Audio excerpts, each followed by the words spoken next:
There's just so much. You're listening to a Mamma Mia podcast. What if I need a poo? I'm all right for now, but I might because I've had to coffee early, just letting you know. But right now I'm okay. Have we started to record? Hello there, I am Dr. Ginni Mansberg and welcome to the brand new era of Well, the podcast for your health and body explained. I am the new resident doctor for Well. Woohoo! I'm a general practitioner, I'm a women's health expert, and I'm basically here to talk about the annoying, the embarrassing and the scary when it comes to women's health. Basically, all of my absolute favourite topics. Hello, and I'm Cath Mahoney. Yay. I am a comedian, I'm an author and a podcaster. You might be wondering why a comedian is on a health podcast. Well, let me tell you the very most important thing you need to know about me. Before a comedian, I am actually a hypochondriac. So being on this podcast is like a dream. I get to sit here with Dr. Ginni once a week and just ask her all the things that are going through my head. And I can also ask the questions that you might want to ask. And if you've listened to Unleashed, the podcast for women who need a laugh, you know that I will go there with the questions. Warning and apologies ahead. You're in for a ride because nothing is off limits. Am I right, Dr. Ginni? You are right, Cath, because the chances are, certainly in my case, I've heard it, I've seen it, I've probably smelt it and touched it and treated it all before. So here's what you can expect from the brand new Well. What the health? What's happening in health news and the latest trends popping up on your feed. Are you well? A deep dive into two topics, the hottest health subjects that women don't just ask enough about. So this week we've got hydration and pre-diabetes. Let's face it, both of our favourite segment of Well, it is Asking for a Friend, which is your anonymous, probably very awkward health questions that you can leave us as a voice note, very, very anonymous right there, and they're going to be answered by me. I might just be sliding a few asking for a friend on behalf of myself. One's in this season. Who knows? Anyway. But first, it's time for What the Health, which is your quick dose of women's health headlines. What the? Oh, what the This is I don't understand. What the health? So what have you got for us, Ginni? Okay, first of all, I wanted to talk about HRT because, Cath, it is still not that available. Patches are just dripping into the country. A lot of women are turning to the gels. There is also a spray that has been around in the UK. My whole peri-posse has been onto it in the UK for ages. It is now here in Australia. Ooh, spray. Okay, what's the difference between a gel and a spray? Exactly what it says on the tin. One's a spray and one's a gel. Do you have to rub it in though? No, you have to not rub it in. You have to stand with your legs apart if you put it on your inner thighs and just wait for it to dry. Good luck doing that in the hottest parts of summer. Right, what have you got next, Dr. Ginni? So, Cath, I always love a big study, especially one with 150,000 people that goes for 30 years. Holy moly, that is a big study. It is a big study. And it basically confirmed that between 90 and 120 minutes of my worst thing in the entire planet, strength training, is not only really good for your muscles, but it also seems to lower your risk of death, as well as things like diabetes and certain cancers as well. So I'm just going to have to pull my finger out and do it. So how many minutes are we talking? Did you say an hour 90? Hour and a half to 2 hours per week. Okay. What I loved about this study was that for all of us who just dread that whole process, more than 120 minutes did not add anything to your life expectancy. So in good news, you can top out there. Okay, so you and I both need to literally pull our finger out and start lifting. So as you know, my algorithm serves me up a lot of medical and beauty advice at 3 a.m. when I'm scrolling. The latest thing I'm seeing a lot of is testosterone cream being used as part of people's facials. So testosterone is a hormone replacement therapy, isn't it? Yeah, for libido. Yeah. Is this a new thing, Dr. Ginni, or are they bonkers? They're bonkers, but I've been seeing this as well. So I think the thought is that, testosterone is the latest, hippest, everything for anti-aging. By the way, hint, hint, we don't really have evidence for that. And so people are thinking that if they stick it straight on their face, they'll grow more collagen and it will be an awesome anti-aging treatment. So basically, it's really, really good for growing massive zits and really great for growing a moustache and a nice thick beard. If that's the look you're going for, all power to you. For the rest of us who just want to get our glow on, I'm saying no. You're saying no? Yeah. Yeah, I'm saying no to the beard and the acne for my new Tinder profile. So I'll just stick with my normal nighttime routine. That's what I'd do. Right. Thanks, Dr. Ginni. Up next, it's time for Are You Well? And what we really, really need to talk about is water. We will be unpacking why adequate hydration is doing way more for your hormonal health, energy and skin than you might think. How are you? Well, how are you feeling? Are you well? Are you well? Alrighty, it is time for Are You Well, where we discuss the most important things that you need to know that are happening in women's health right now. And today, we're going to do something that seems like a bit of a no-brainer, but can actually be a lot more important than people realise, and that is your basic water. So grab hold of that emotional support water bottle. Cath currently has a 3-litre one sitting in front of her, that one that you've been carrying absolutely everywhere, because today we are chatting about why adequate hydration is doing way more for your health, your energy, and even your skin than you think. And it's time for the science of hydration. I'm very excited about this. As a 2-litre guzzler, I want to feel smug at the end of this segment. I want to know it all. Hit me with it. Well, now to just decrease your smugness, we have a quiz. And my quiz question for you is this, Cath. How much of your body is made up of water? 2 litres? Are you on a percentage? I want a maybe percentage. 40%? It's actually 60%. I've actually read up to higher than that, even up to 80% of your body in some calculations is made of water. Wow. You're basically fluid. Which explains why you spend half your life running to the toilet. Every time you see Cath, she just says, I'll just pop to the loo. Ginny's like, you going again? I do go to the toilet a lot. So, yeah, that 60% is quite an interesting figure. And what the National Health and Medical Research Council has told us, and they are like the grand poobahs of all things science, they have said that as little as 2% of dehydration in your body, you're going to feel it, and you're going to feel sluggish, you're going to feel tired, your brain performance is going to go down, it's going to really impact you. And we know that, look, you can get away with a little bit of dehydration from time to time, but if it happens chronically, one thing for sure we know is that you definitely get more kidney stones. It can be really quite rough on your kidneys. It's linked to higher cancer rates, like urinary tract cancers and bowel cancer. And then this condition in the heart called mitral valve prolapse, which gives you lots of palpitations, doesn't feel too good, as well as just generally reduced physical and mental performance. Cath, you are not at risk. No, but I used to be. Hence now I've got my big bottle. What made you stop? I ended up getting a thing called diverticulitis. So the specialist was like 2 litres from now on, because I feel very embarrassed to say this, was really I drank coffee and maybe a little small glass of water. I just didn't, But that's not bad. I think a lot of people think that coffee dehydrates you, which is a bit of an old school idea. And that when we talk about fluid a day, because women need 2.1 litres of fluid a day unless they're pregnant, and it goes up to 2.3 then, which is not bad, 3 litres for breastfeeding women. People think that has to be water. Obviously for calories purposes, we don't want you having too much alcohol, cordial, fruit juice, Coke, things like that. But from a pure fluid perspective, fluid is fluid. Okay, so I've got a fair idea of what 2.1 litres is, because me and my big bottle go everywhere. But for those listening, what is that in, say, water bottles, Mount Franklin water bottles? A Mount Franklin water bottle, about $3.75. So maybe 4 and a cup of coffee for 250 mils for a cup of coffee. Takeaway coffee's probably 200 mils. Thinking about a glass of wine is meant to be 100 mils. That's a standard glass of wine. If you think that you're getting the mid-afternoon slumps because your hydration is starting to catch up with you, then maybe at the beginning, measure out 2.1 litres and actually just see what it looks like in cups.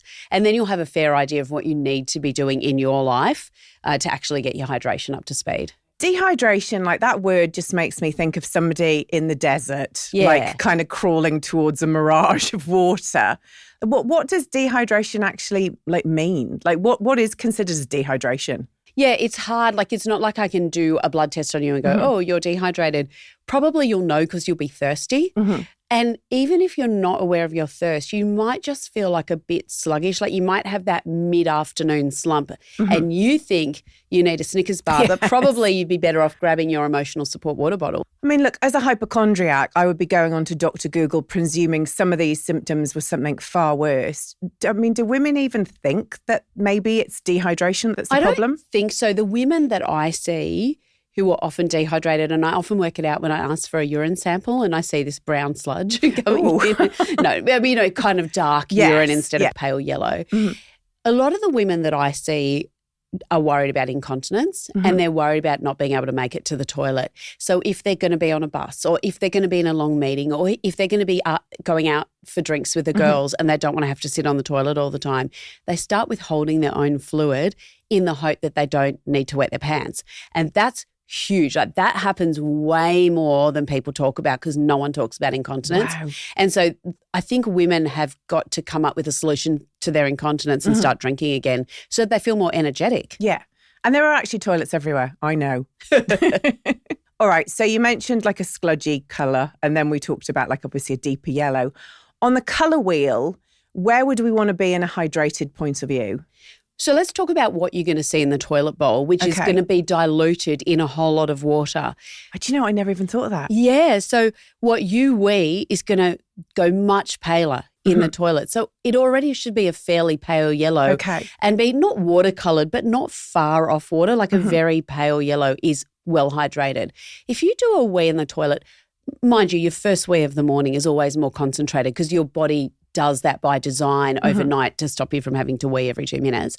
So the first one of the morning can be a darker orange, but for the rest of the day, we're talking pale yellow in the toilet is ideal. Okay, unless you've had a Barocca, because I always get a shock. All right, Ginny, so on behalf of women everywhere confused at how much water we should be drinking, I'm so excited to do this. I have some rapid fire myth busters for you. Are you ready? I'm ready. Limbering up here. Number 1.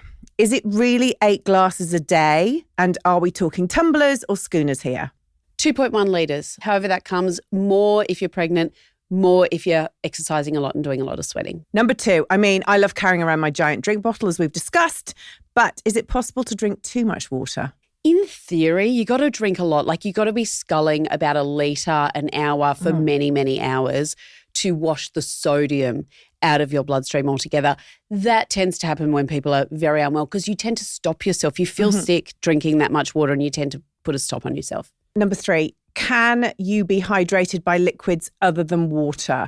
Yes, I will take like any liquid counts towards your total amount. The thing is though, it's often laden with calories and a lot of sugar, bad for your teeth. So the best thing is water or tea or coffee. But if you really want to contribute a Coke to that, that's fine. It's okay, great, note taken.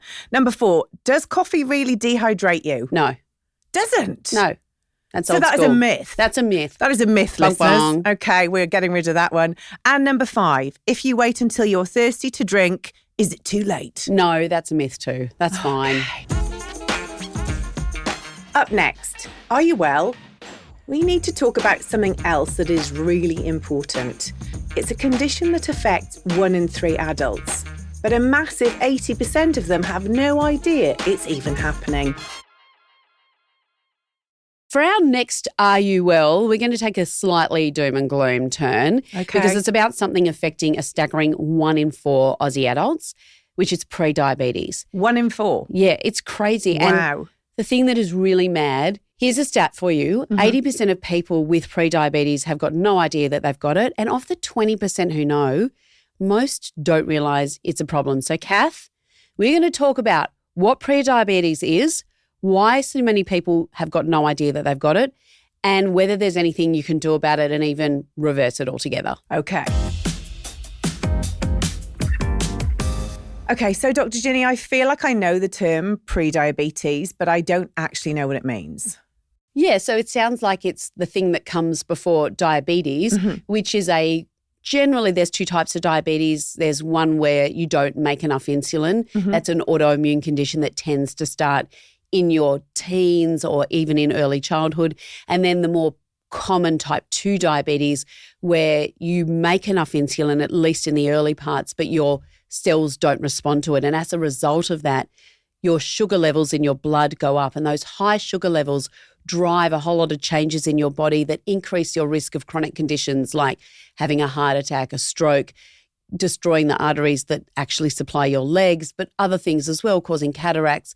So diabetes, if it's not well controlled, is a major contributor to poor health in Australia. So pre-diabetes is what comes before you get to diabetes. It's not inevitable, but it is diagnosed based on numbers. So if you wake up in the morning and take a sugar level and your sugar is over 7 consistently, that probably means that you have diabetes. There are other blood tests we can do to confirm that. But if you wake up with a blood sugar level of 5.5 or below, we call that normal. But what about that grey zone of people who are maybe 6 or 6.2 or 5.7? They've always been in this grey zone that we didn't know what to call it, and now we call it pre-diabetes. With the higher that sugar level, the closer you are to diabetes, the worse it is and the more likely you are to eventually go on to get diabetes. Okay, so with pre-diabetes, what symptoms might somebody be showing? They're probably not going to have any, and you won't know it until you have a blood test per se. And that's a problem because not everybody just routinely goes and gets a blood test. You've got to think about it, go to your doctor, book in for a checkup. And what GPs do generally is every few years we run this thing called the OSD risk score, and we put into an algorithm a whole lot of things like your height, your weight, your family history. If you got gestational diabetes when you're pregnant, we put those into a calculator that spits out a number that says, yeah, you need a blood sugar test. The thing is that a lot of us don't go to the doctor for just a checkup. We go when we've got a cold or we've got a sprained ankle, and the GP runs out of time to actually do those preventative things as well. So too few of us are getting the OSD risk check and getting a sugar level. So by the time we find out we've got pre-diabetes, we might have had it for years. Is there an age where we're more likely to have it, or is it not age related? It used to be one of those things that you only ever got sort of in midlife, in your 50s, that kind of thing. But we're seeing with maybe more processed foods, with more sedentary kind of lifestyle, so you're sitting around like a couch potato and not doing as much running as you used to do, it's starting earlier and earlier. And so we're meant to screen women who have ever had gestational diabetes regularly for it with that oral glucose tolerance test. Remember that test that you had when you're pregnant? Yeah. So you have a little bit of a sugary drink and then they do a few blood tests to see how your body handles sugar. You're meant to do that regularly forever after you've had a gestational diabetes. But again, a lot of women are falling off the radar and we're not doing the testing we're meant to do. What about being tested for pre-diabetes? Like how often should people potentially in an ideal world be getting a test? So if you score high on an OSD risk, we would do that at least every 3 years. But if we find that you've got pre-diabetes, then we're going to do it every year while we rapidly try to reverse course. Oh, so is it reversible? It's totally reversible. Like there is not an inevitability that you're going to go on to get diabetes, but we do need to do certain changes to your lifestyle, and it's mainly going to be around diet. Okay. So what sort of stuff would we be changing? It's the boring yada yadas that we say for pretty much every single you're going to tell me I can't do any of the good stuff, aren't you? There are good carbs out there. Like a whole grain bread or a lentil is a good carb, right? Yeah. But like a packaged lolly, chocolate. He's a bad carb. Well, that's a bad carb. Yeah. Unfortunately, Cath and I are big fans of the lollies. We generally can't record any podcast without a bowl of lollies between us. But unfortunately, they're now off the agenda for anybody with pre-diabetics. But even things like, a lot of my patients think that like sushi is really, really good for you. It's a health food. No. The sushi, no. Short grain rice, especially when it's covered in sugar, which is part of the sushi rice treatment, is really not good for you. Like I'm happy for you to go and have some sashimi and some edamame beans. We've got to really slow down on the white rice sushi. Potatoes, big potatoes are really bad, as well as I love a jacket potato. Yeah, and I do sushi night once a week with my son. Yeah, but you don't have pre-diabetes. You're okay. But I could have it. I haven't had a test. I might have to cut this short. Let's go. But yeah, unfortunately, chips, like the enemy, even So like hot chips or a bag of crisps? Both. So just potatoes. Yeah. I love potatoes. Well, if you're going to have a potato, the small little mini potatoes are the better ones. Covered in butter? Well, but it's actually not the enemy, actually, when it comes to this sort of stuff. It's great. really, Okay. it's your processed carbs and your high glycemic index carbs. Right. Glycemic index refers to how quickly sugar goes from your guts into your bloodstream. Right. And so the quicker that is, the worse it is for you. Okay. So sadly, we've got to do a major diet overhaul. We've got to put way more fruit and veggies in, way more fibre into your diet. Got to do the protein, all the boring stuff. Like it's not your Capri-Oscars, let's just put it that way. I'd prefer you to have, if you've got to have something, we can do it like a vodka and soda, but we're not going to be doing all your high sugary cocktails either. Okay. Yeah. And then we're going to do some exercise, Cath. We're going to do we're going to do walks. We're going to do some weights. Hello, we'll throw in for free less cancer. We're going to throw in better longevity, less chance of getting all the big diseases. So, that's a bargain. That's a bargain for we'll you. Take that. We'll take it. Yeah, and they're going to be the major things that we're going to do to actually head this off at the pass, because that's really important at this stage. Wow. Okay. Came into a podcast, leaving having to rethink my entire week's food for me. And my son, that's a lot to take in, isn't it? It is. And I wish I could say eat what you want and just take this vitamin and it will all be okay. I think we're sold a lot of crap on TikTok that is like, don't worry about it. There are simple solutions. They just cost a bomb. Unfortunately, the evidence for good diet and exercise is just getting stronger for absolutely everything, from mental health to disease prevention to just feeling better day to day. And I would love to tell you don't need to eat a salad, but you do. So your best way of doing this, you want to know my absolute gold star, gold-plated idea? Please. Go to a chatbot. I know you're in love with Claude, so Claude in your case, might be Chatters in my case. And you just put in there, I'm not good at eating salad. I don't like this, that and the other. I don't have a lot of time. Here's what I can do. Here's what I like. Can you design me a menu? And let ChatGPT or Claude or Gemini design a doable but healthy lifestyle for you that is not going to make you freak out. Up next, asking for a friend. Your awkward health questions answered by Dr. Ginni that we all know aren't actually about your friend, but we pretend they are anyway. I love this bit. Oh, it's time for my favourite. I'm just asking for a friend. So, my friends, they want to know. It's not for me. Hashtag just asking for a friend. Okay, we got two this week. The first question comes from Sarah, who's 41. My friend had a Mirena put in a while ago to help with really heavy periods and low iron. Good news is her iron levels are finally back to normal. But now she's spotting every few days. The bleeding isn't heavy, but it can last anywhere from 1 to 5 days, and she feels like she's constantly dealing with it. She's also noticed quite a strong smell whenever she's bleeding, and she's not sure what to do. The Mirena has fixed one problem, but it feels like it's created another. Is this normal, or should she get it checked out? Oh, well, first of all, what's a Mirena for those that don't know? It's an intrauterine contraceptive device. It's about 3 centimetres long, and it gets inserted via the vagina inside the uterus as a long-acting contraceptive. Unlike a copper T, for example, which is another intrauterine device, it actually secretes a little bit of progesterone every single day, a small amount that thins the lining of the uterus and actually helps stop heavy bleeding. Didn't work for me. I had to go onto the copper one. Really? Yes. Because the copper one can make your periods heavier. Which it did. I'm Yeah, quite wouldn't glad have- that we're out of that section of our life. Yeah, I mean, Sarah, it wouldn't have been good for her. So what are you saying to Sarah? Look, I think for Sarah's friend, because it's definitely Yes, not sorry. Sarah. Yeah, It I would was say Sarah's friend. Sarah's friend. Yes. That the spotting is pretty much expected. I mean, it's par for the course for at least 2 to 3 months. And what is the difference between a bleed and spotting? So, I mean, it's a really line Fine ball line. thing. But I think for most people, if it's brown blood, which kind of tells us it's old, and it's not enough to wear a tampon, but just enough for a panty liner, we'll call that spotting. Okay. Whereas if it feels like a period, that's a full-blown bleed. That's less common on a Mirena, way less common. But if you're just getting a bit of spotting for the first 2 to 3 months, I wouldn't even go and see a GP. They should have told you to expect that, and that is completely normal. If it's going on at the 3-month mark, maybe do a telehealth. Probably your GP will say, let's wait for another 3 months before we start investigating anything. And it usually has settled down by that time. And then you've got 5 years of practically no bleeding, which is bargain for me. The other thing, though, is she mentioned a funny smell. And she could have bacterial vaginosis. So it might not be connected at all to the Mirena. Might not be at Okay. all. But there are also some smelly sexually transmitted infections. So I always think with a bad smell, probably go to your GP and get that checked out.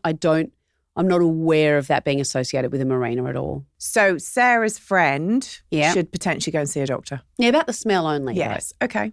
All right. I've got another dilemma for you, Ginny. The question comes from Ange. Hey, Ange. Ange is 49. Yep. Asking for a friend, how much forgetfulness is actually normal? They swear they're fine, but they're constantly losing their keys, forgetting why they walked into a room, and blanking on people's names. At what point does forgetfulness go from being a normal part of life to something that should be checked out by a doctor? And are there any signs that suggest it could be more than just being busy, stressed, or getting older? So, Ange, your friend is 49 and she's in plum peri age, and everything that you have described your friend going through is pretty much out of the textbook for the 80% of women who report getting brain fog around perimenopause. And that is made worse by any hot flushes, insomnia, which is really ubiquitous yes. around peri, and any mood issues, which is 1 in 3 women get a mood issue around peri. And those 3 seem to be the drivers of your brain fog. Having said all of which, it is always going to be worse if you are drinking more. So try cutting out Not our 2 litres of water, we're talking alcohol? No, we're talking about your alcohol. Okay. I would tell your friend maybe to go dry July, August, September, October, November and see how that goes for her. Maybe eating a bit better. A lot of us turn to a lot more jelly snakes and Snickers bars around that peri time because you just feel so dreadful. So I would just give that a shot. See if exercise helps, because that does seem to help a lot with brain fog, whether it's come from chemo brain or post-COVID brain. Everything seems to respond quite well to exercise. And just to reassure your friend, to get dementia before the age of 65 is exceptionally rare. I mean, it tends to happen more with these particular genetic conditions that you'll probably know about, because maybe mum had dementia at 57, 58 and you got told that it could be in your future. But it's so rare and brain fog is so common. I would tell your friend not to worry, but do those couple of lifestyle tweaks to see if we can help it along. Perfect.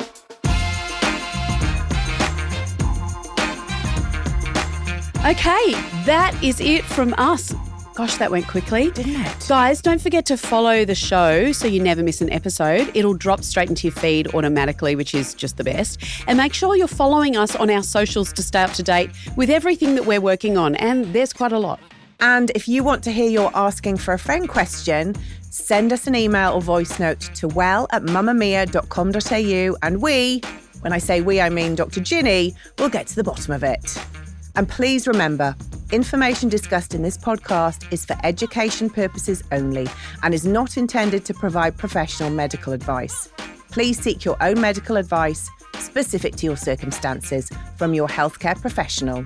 See you next time. Stay well. Mamma Mia acknowledges the traditional owners of the land we've recorded this podcast on, the Gadigal people of the Eora Nation and the Wonnarua people. We pay our respects to their elders past and present and extend that respect to all Aboriginal and Torres Strait Islander cultures.